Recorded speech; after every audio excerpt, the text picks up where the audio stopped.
seems to be paralyzed. All right. Good afternoon, Earth. This is Adam Sturch broadcasting from the Mushroom Mansion, Taos, New Mexico, working on oil painting Chinese food, Buck a Scoop, Prelude to the Apocalypse. Continuing with cloud filling today, just with some titanium white and a smaller brush to start working on some of the more detailed clouds. Here we go. Those who are awakened, will be able to connect it, that awakening, to a sense of action and responsibility. Well, you write in the book, I think correctly, that the genocide in Gaza has kind of exposed a new and very frightening world order, one that has utter disregard for the rule of law. You write the crisis in Gaza is a symptom of a global crisis. I think more and more often that all of this, while it is bound to instill fear, must give us courage. The system that represses the Palestinians, a well-established alliance between Israel and all the other states whose elites guarantee it, the impunity it has always enjoyed, is the same one to which we belong. It is the system that decides for us on issues that are crucial to our lives without listening to us and representing us. It is the system that transforms secure jobs into part-time and temporary work, rights into privileges, that alienates us from each other, making us all more fragile and insecure, that considers solidarity a subversive act and empathy a form of mental and social dysfunction. You actually talk about, for you, Palestine was the red pill in the matrix. Talk about that, place Palestine and the genocide in that global context. Yeah. I think those who have read the book, and then I'd like also to say a few words about how difficult it's been to have this book made available to the US readership, because there has been such pressure from pro-Israel support groups against it. You guess why. But for me, Palestine has been a revealer. It's not that all of a sudden we woke up in a world that is dominated by the US. I mean, especially the world we are part of. Politically, militarily, strategically, the US is the dominant character here, and Israel is a sort of extension of it in the Middle East. It's an extension of Western power and Western supremacy. I know that Israelis do not like it, but I do also believe that they do not realize how instrumentalized they are because of interests that are above all of us. We tend to think in terms of states as the ultimate decision makers. We think of it in democracies, we think of it in dictatorships, but in fact, I don't think that states are the decision makers. States today, more than before, more than a few decades ago, respond to certain interests, economic, military, and financial interests that are connected to the main power holders in this world. I mean, and there are numbers. What I'm saying might sound conspiracy theories to people who might not know enough about the inequality of the world. The Thomas Piketty Institute, in its most recent inequality report, mentions this data, which I found shocking, staggering, the fact that half of the world population detains altogether 1/3 of the wealth, which is detained by 50,000 people in the world. I repeat, 50,000 people in the world detain 3 times the wealth detained by half of the world population. How is it possible? Who are these? Clearly, they are not just individuals like you and I. They detain pockets of power, and it's those connected to the extractive industry for the control of natural resources, those connected to securing the use of force, military power, and surveillance, and those connected to financial transactions, corporations, and banks and pension funds. So these are the main powers, with certain corporations like pharmaceuticals more influential than others, or those related to tourism, for example. However, this is the brain power that of those 50,000 with these 50,000 people. And today there is also the big tech. They are above. They are above the law. I mean, when you try to sue corporations, you are inundated with problems, with issues, with more legal issues, with more more litigation, and so it's impossible to face this. Palestine has revealed this world order. Palestine has been the epicenter of it because this is the reason why I was sanctioned for that report, the economy of occupation and economy of genocide that we discussed earlier last year, Chris. But again, explaining to the world that while the economy of many Israeli families and individuals was collapsing, the stock exchange of Tel Aviv was rising, skyrocketing, doubling, tripling its value, has been a revealer. So there was someone profiting from the genocide. And these are Palantir and the likes, these are Lockheed Martin and the likes, the military industry, not just Israeli and US, but all connected. And because we are all connected, this is the second and last part of the story, we are part of it. We are part of it as consumers, we are part of it as producers, because you know how many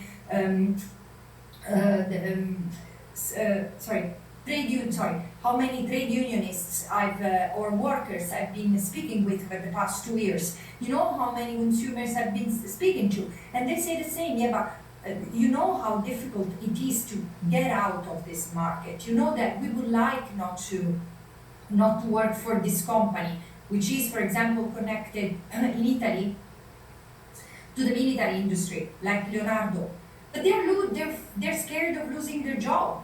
They realize that they are used as part of, that their fragility is part of the system, because they have to choose between producing weapons that is used to kill children and not working at all.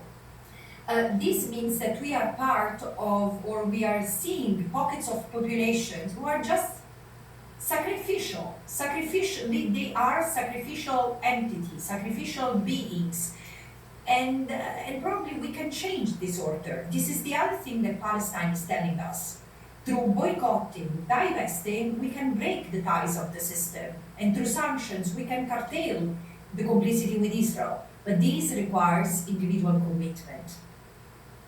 And I should say, I was in Italy with you last November joining the dock workers who have refused to load weapons onto Israeli ships. I think both you and I feel that is where all of our energy should go, that kind of blockage of the system. People can watch an hour documentary on it called Resistance 101 if you type in my name and Resistance 101.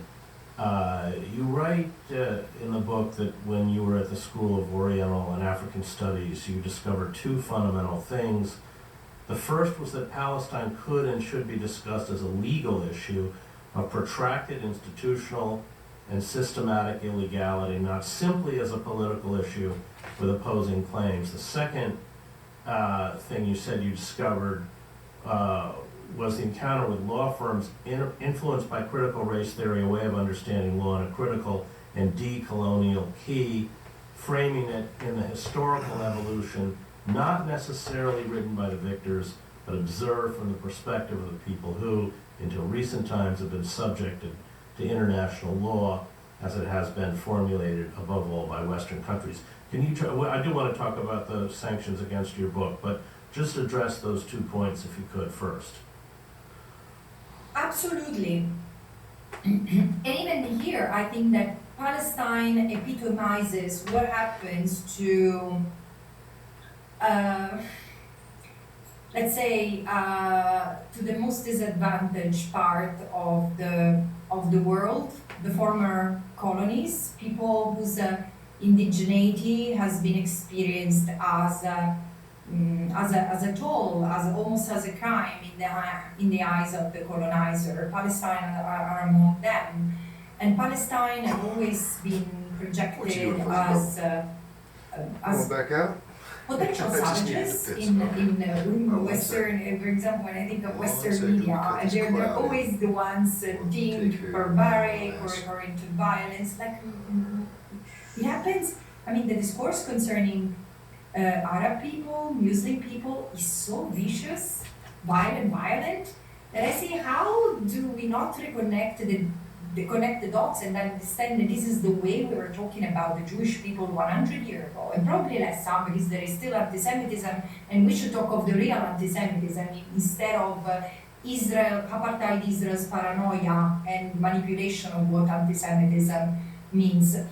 But however, I think that for a long time, Palestinians have been, even by those who were intended, presented as a humanitarian issue.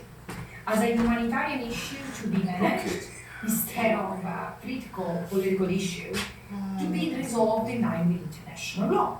For example, now the International Court of Justice, so there is an international tribunal which has pronounced itself on the fact that the occupation is unlawful. Henceforth, it is to be dismantled totally and unconditionally. The deadline was September 2025.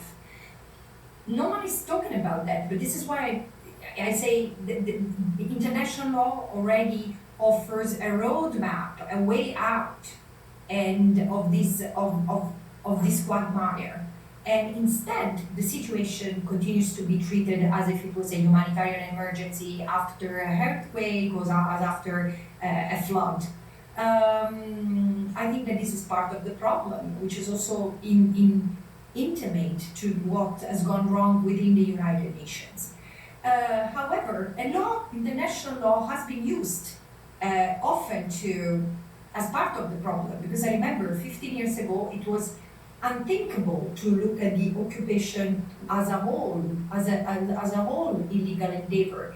Even those who were progressive back then used to refer to the illegality of the occupation because of Israel's occupation violating such and such provision of international humanitarian law. For example, abusing the detainees or translating into abusive practices toward leading to home demolitions, punitive home demolitions. So it was criticized as because of its excesses, but not ontologically, not in its entirety, which today is normal.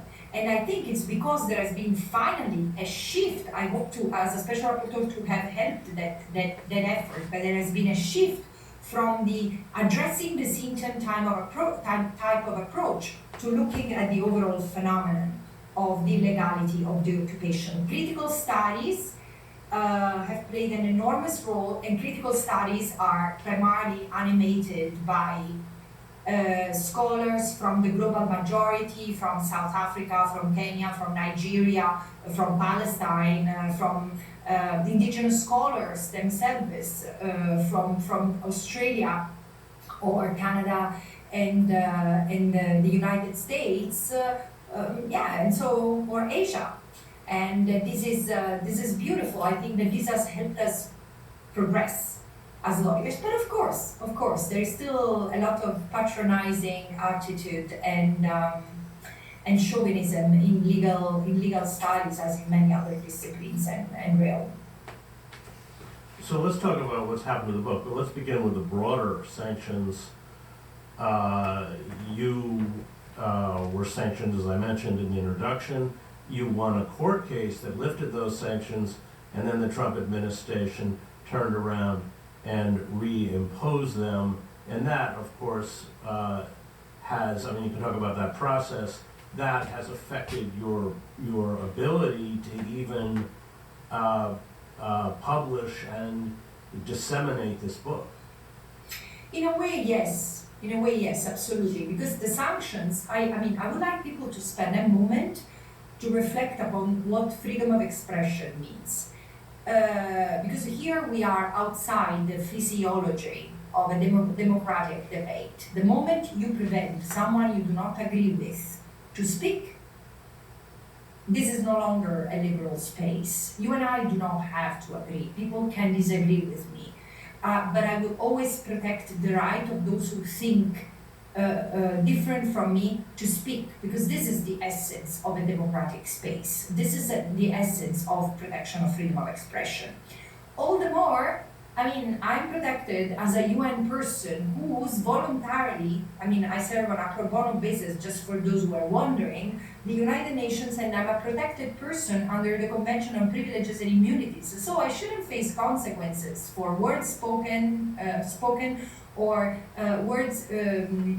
actions taken in the exercise of my mandate, in the execution of my mandate. Instead, I've been sanctioned at very severe instruments taken normally against drug dealers or dictators in the US, and this time to sanction me, the judges and prosecutors of the International Criminal Court who have investigated Israel's crimes, and Palestinian human rights organizations who have provided evidence for those trials. So you see, there is also such an attempt to strangle and tamper with evidence and strangle the international justice system that the US helped to create with the Nuremberg trial and after the Nuremberg trial.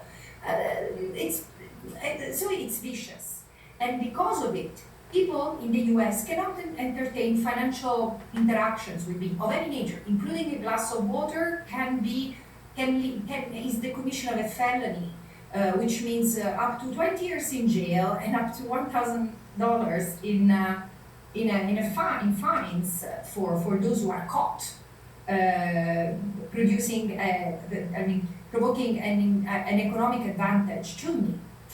So even my publisher, Other Press, has faced huge pressure. They had to hire a lawyer in order to find a way to publish the book, because Judith Gurevich, who really liked the book, and she was the first one. Other Press has been the first one to offer to translate the book, which is now available in 60 countries and in 20 languages, but the English one should have been the first to come out in the US, in Australia, and in the UK. But apart from the longer process of publishing in the US, there's been a huge opposition in order not to have my book published and distributed. So I said, look, I don't care, I don't need to claim the copyright of this as I'm sanctioned. I don't want the publisher to go in trouble. I want people to read this book. So we found a way for me to keep on sort of working pro bono, even as a writer. And I said, it doesn't matter. I still want the book to be read. And this was the only agreement we could find to have this When the World Sleeps available on US bookstores. One thing is that, because the United Nations and no other states, certainly not Italy, found the courage to stand before the International Court of Justice, bringing a case against the US for violation of privileges and immunities of a UN person. My 13-year-old daughter and my husband, who works for a US-based organization, who are clearly directly impacted by the fact that my assets in the US, we own a small apartment in the US where my daughter was born, it's been taken, it's been frozen. My bank account was shut down and I've not been able to open a bank account anywhere else. So I cannot be paid, I cannot be reimbursed even for medical expenses. And even my private insurance doesn't reimburse me anymore. You know, it's a very heavy situation, and because it affects my entire family, they recurred to justice. Because the United Nations didn't even give me the possibility to defend myself in court, so my 13-year-old daughter brought to court President Trump and Secretary of State Rubio and others involved in the sanction. And the first instance, the federal judge in the first district court in Washington D.C. recognized the fact that the proceeding appeared to be not to be right, to have persecuted me just for exercising freedom of expression, and so proposed to suspend the sanctions. And then, because of the system and because of the fact that there are judges appointed by the executive, there was an appeal against the suspension of the order. of the sanctions, and now I need to wait until the judge pronounces itself on the merit. So I'm still sanctioned by the U.S. Let's talk a little bit about Gaza. In the book, you write about President Trump.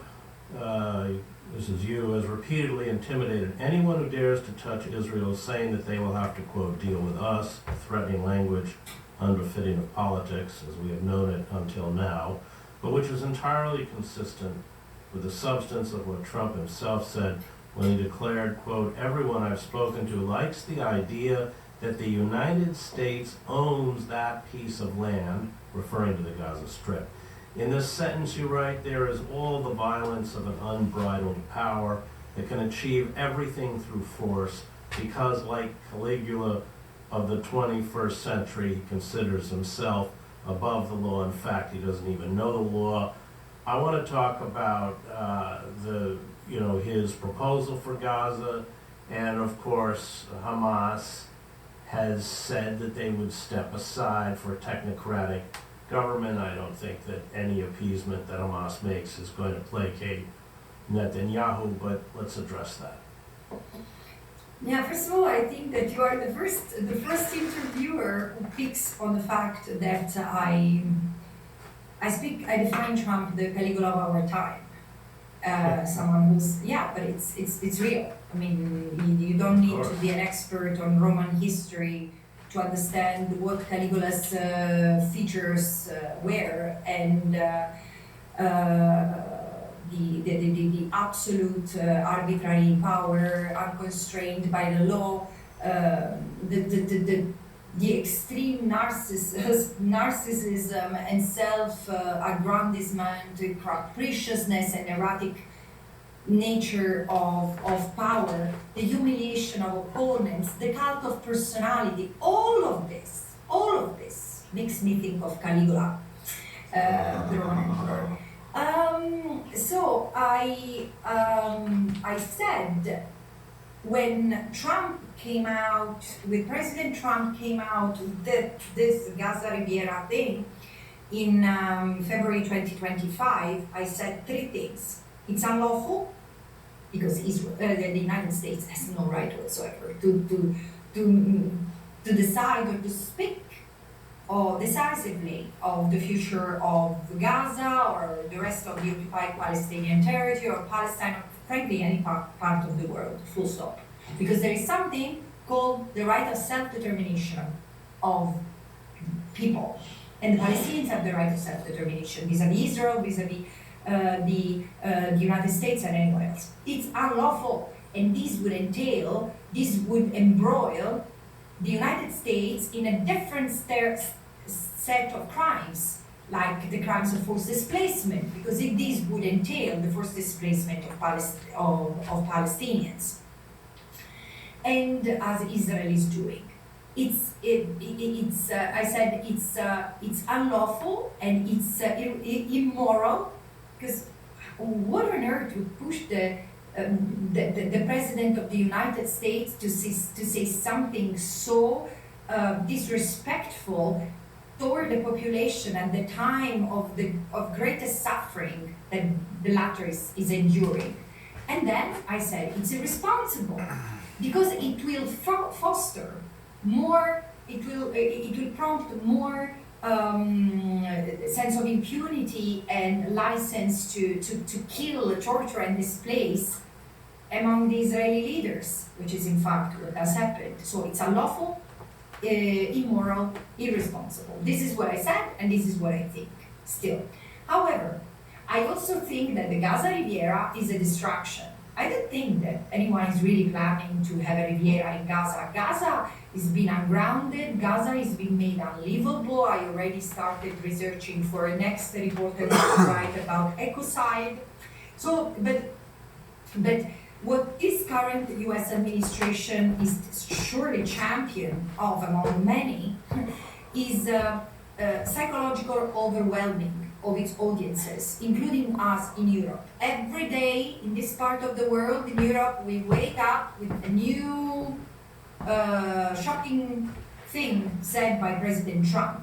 Might be the Gaza Riviera, or might be that he's intervening in the World Cup in a way that only Caligula would do if it was with us today in 2026, because the level of really, yeah, the level of self-restraint, the inexistent self-restraint of this man is incomparable, incommensurable. So I do think that this is a way to distract us from the real plans of, again, displacing the Palestinians and using Gaza as an extension of Israel, but for probably for economic purposes. I keep on thinking of why Netanyahu has brandished over and over the plan to have a gas duct that goes through from the Arab countries, Gulf countries into the Mediterranean through southern Israel and probably Gaza. Because this is something that is going to be convenient for Israel. But in any case, whatever the plan they might have, it remains unlawful, immoral, and irresponsible. So we should be clear there are... Oh, okay. There's only a couple of minutes left on this clip. I think I'm just going to keep going with these clouds for a few minutes. So take two coming up. This is why there is need to scrutinize each and every company involved in it.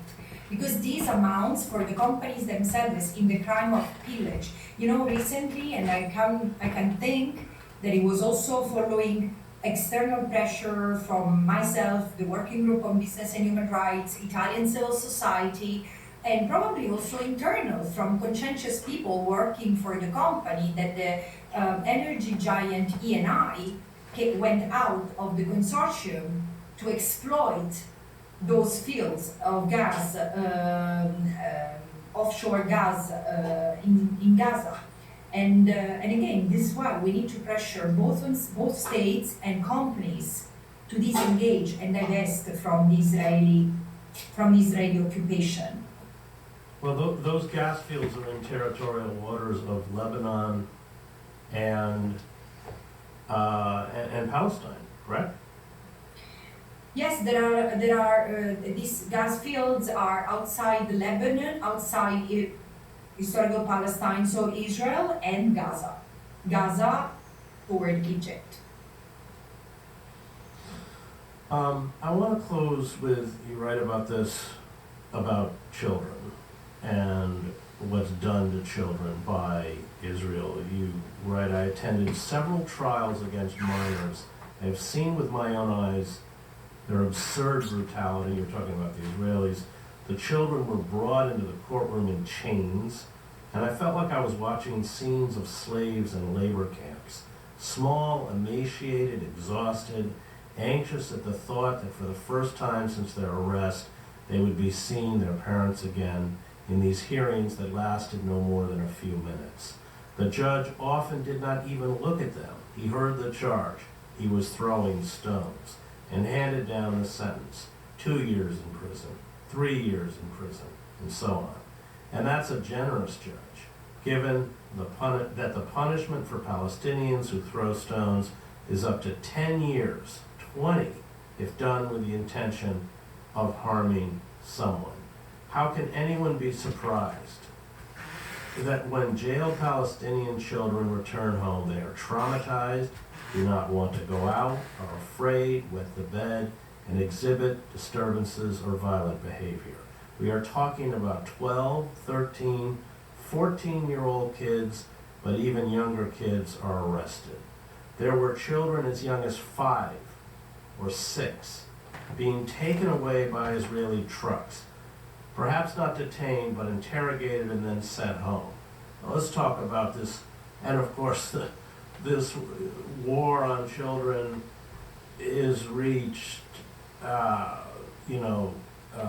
epic kind of proportions in Gaza, where children, if they walk too close to the yellow line, are just killed by snipers. Mm-hmm. It's interesting, Chris, because I said exactly I used exactly the same words you just used a few weeks ago in another interview, saying the war on childhood has reached epic proportions in Palestine, and you can see that. I mean, it was already quite bad probably when you and I were living, I mean, at the various times we've been living in Palestine, but it has, because there has never been the possibility to enjoy childhood for kids who risk to have their homes demolished, their schools demolished, their teachers, parents, uncles either killed or arrested, and then returning like zombies because they've been beaten and tortured and sometimes raped in prison, and so coming back and having so much repressed rage, anger, and violence, and so the entire life of a Palestinian child is contaminated by violence, is hijacked by violence. And over decades, the horizon of hope has been shrinking and shrinking. But what I've seen happening in the last 1,005 days since October 2023 is of another league. Because I've seen, I mean, and this interrogates both Israelis who think they are bystanders, and bystanders around the world. What else? Whatever you qualify what Israel does. But have you seen the bodies of the kids turned into pieces? Have you seen bodies of kids hanging, or what remains of them hanging from walls as if they were coats? Have you seen mutilated bodies? Have you seen the children? I mean, Gaza is the place with the highest level of highest number or highest ratio of orphan children in the world, amputated children in the world. And now there is starvation, and there is misery, there is malnutrition, stunting. Stunting was already an issue before, during the blockade, before the tightening of the blockade after October 23.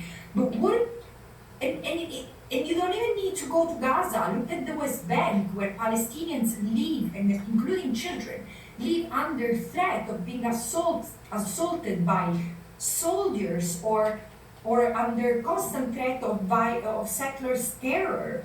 Who would like to live in a system like that? And again, it didn't start on October 2023. It's been ongoing for decades.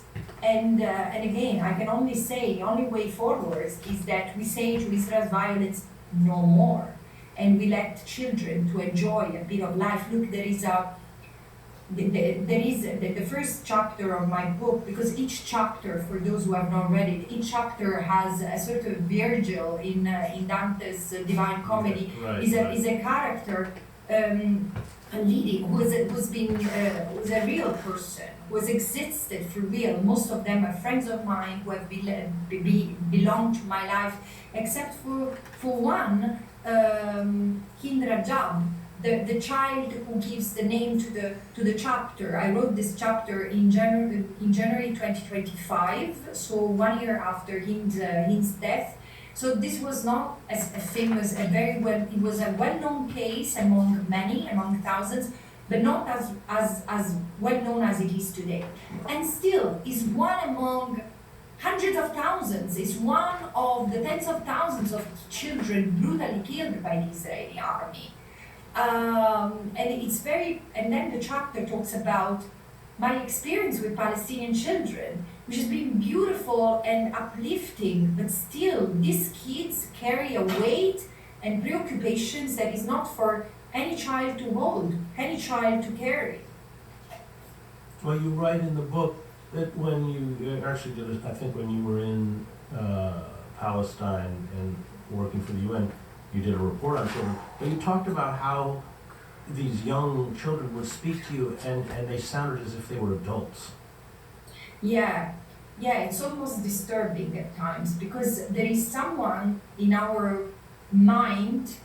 I mean, and again, and this is not that I don't have biases. I mean, I try to be as open as possible. But I have 2 children myself. And so I have my own way to measure the maturity of a child. So when you find a 10-year-old or a 13-year-old who starts mentioning right to education, right to food, right to health, say, say maybe it's been taught to speak like that because they had to meet with me. But I have met these kids times and times again, because I've had focus groups, all often with the same children, and I came to know them a little bit during 2-3 months of investigation. Even if I couldn't go there, I mean, I spent the summer of 2024, July and August and part of September, speaking almost every day to Palestinian children. And I can tell you, they are the reason why they are so knowledgeable is because they've been forced to grow so fast and still find a peaceful way to overcome the horror in front of and around them. So the fact that I could find almost destabilizing the fact that they were speaking as young lawyers, as I say in the book, is out of despair.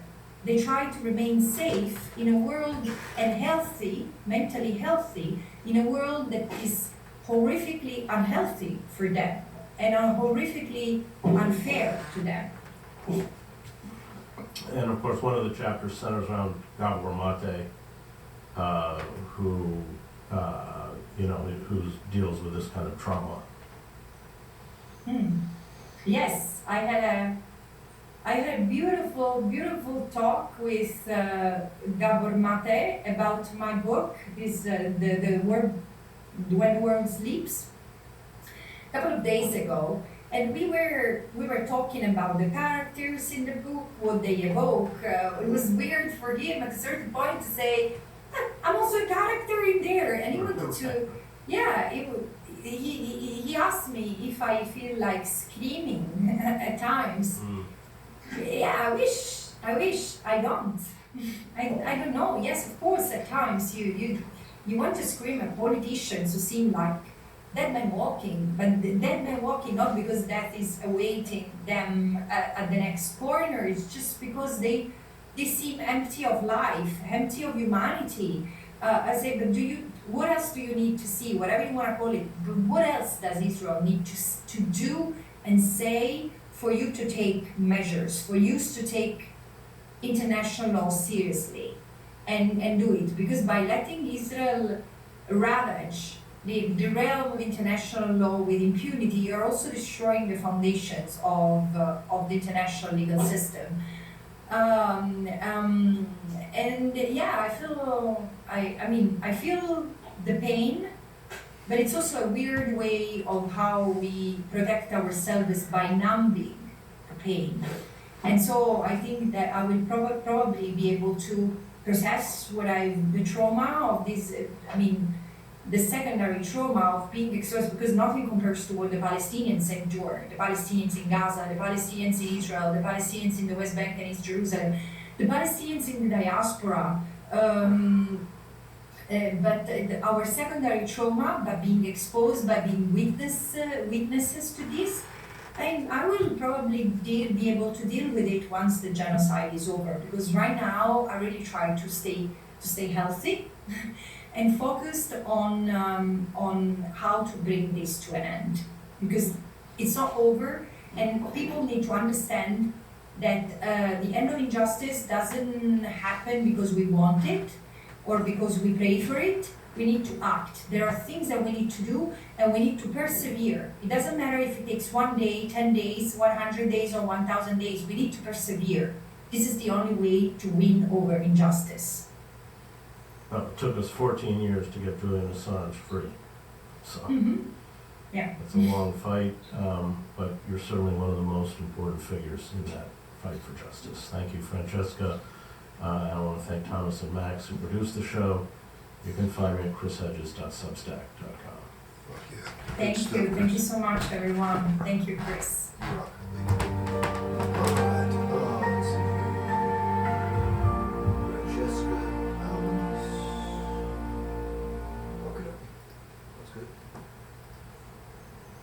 What you got to say, Jeremy? There is an enormous amount of action going on regarding the Israeli war against Gaza. And in fact, as Benjamin Netanyahu really ratchets up his campaign for re-election to remain prime minister of Israel, there's a lot of reporting in the Hebrew language media in Israel indicating that there is serious consideration being given to launching a much larger scale operation, military operation, again, inside of Gaza. And as we're watching all of this unfold, I think it's important to step back and look in the bigger context of what we're witnessing. Yes, in the aftermath of October 7th, we saw the launch of the Israeli genocide against Gaza, which was accompanied by an unprecedented military assault and onslaught on the occupied West Bank, unprecedented in scope since 1967. And then you had the expansion of the Israeli war into Lebanon, and right now at this moment, Israeli forces continue to remain entrenched deep inside of southern Lebanon, and the US and Israel are working with the Lebanese government in a framework, as the Lebanese government says it is, that will keep Israeli forces inside of Lebanon indefinitely and puts the entire onus on, quote unquote, demilitarizing or disbanding Hezbollah on the Lebanese government. This has been a long-standing Israeli project to try to co-opt the Lebanese armed forces into serving as the US-Israeli localized so-called counterterrorism force. But in the bigger picture, what we're seeing is that the US and Israel have manufactured a reality in the region where ceasefires, or the claiming of a ceasefire or the signing of a ceasefire, it's being used as a tool aimed at incapacitating or delegitimizing in a more formal way resistance to primarily Israel's wars by redefining the term ceasefire as effectively a cudgel or a hammer for surrender. All right, thanks, Steve. Let's forget. All right, go We're going to talk about the evolutionary mind this morning. It's the topic of our book that's just coming out at the moment. And it prepares the way for thinking about the change in consciousness of the millennium. Obviously, what happens at the millennium is something to do with our minds. It's not as if the laws of nature are all going to change at the year 2000. It's a mental event, a social event, a cultural event. And we're going to start this morning by talking about the evolutionary context for it. Our book, called The Evolutionary Mind, comes at a time when there's a tremendous amount of interest in evolutionary psychology. Psychologists in the last 5 to 10 years have discovered Darwin, and I keep meeting psychologists who speak to me with that sort of enthusiasm and bright-eyed quality of the new convert. They've seen the light, they've discovered Darwin. And I wonder why, as a biologist, they haven't discovered Darwin a long time ago. Darwin, after all, opened up the field of evolutionary psychology with his book, The Expression of Emotions in Man and the Animals. And there was a lot of speculation at the end of the 19th century about the evolution of consciousness. However, academic psychology this century has got involved in behaviorism, rats in cages pushing levers, and now cognitive psychology, computer models of neural processes, none of which has left much space for evolutionary theorizing. So they've come rather late to this evolutionary speculation. There's been permission given to biologists to speculate about evolution of the mind in this way by the analysis of selfish genes. They feel if they're talking about selfish genes, it's somehow scientific, and it's given everyone permission. This kind of discussion is epitomized in Steven Pinker's recent book, How the Mind Works. And it's based on the idea that human behavior is determined by genes. There's a gene for everything, and they then work out in theoretical terms what these genes would lead us to expect, the selfish behavior of the genes. Unfortunately, their conclusions are not terribly surprising or deep.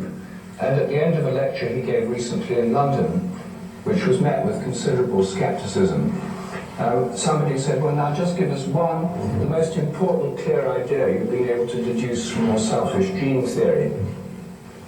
And he said that after lengthy calculations, they'd found that because females have only 1 or 2 eggs at a time, which are a rare and precious resource that needs conserving, whereas males produce millions of sperm, they deduced, after a lot of working out, that women would tend to seek high-status males and want to stay with them, whereas men would tend to be promiscuous to spread selfish genes more freely.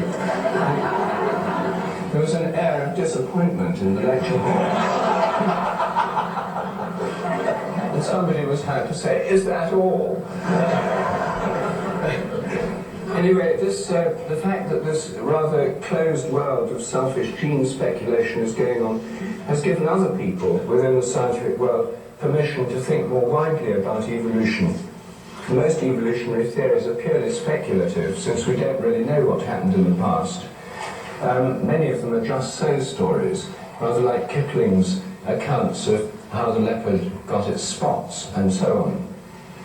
But there have been, in this modern explosion of speculation about our evolutionary past, there are several rather interesting ideas that have come up, and I just wanted to bring up 2 or 3 of these this morning, because although there's no shortage of speculations about what happened in the human past in the books of Terence McKenna, there are several new ideas which might amplify these ideas about conscious evolution.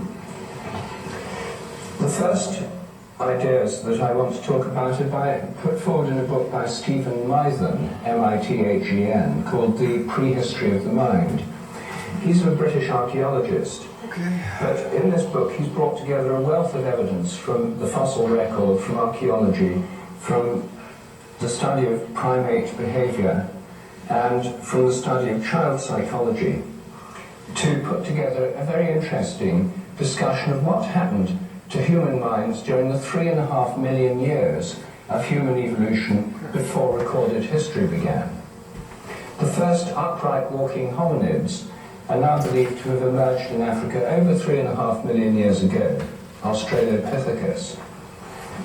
These were upright walking, tool-using, they used simple stone tools, precursors of ourselves. Human history, 3.5 million years of it, went on before we have the records from the great civilizations. The domestication of animals, the agricultural revolution, occurred 10,000 years ago. The first civilizations about 5,000 years ago, maybe 7,000 years ago. Industrialization 200 or 300 years ago. But for the vast majority of human history, people were living in quite different way.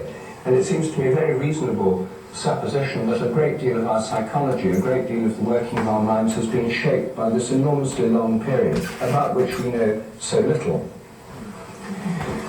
What Mithen points out is that these, although we don't know what they thought about and how they worked, for these early human beings, these early hominids, must have had several different kinds of intelligence.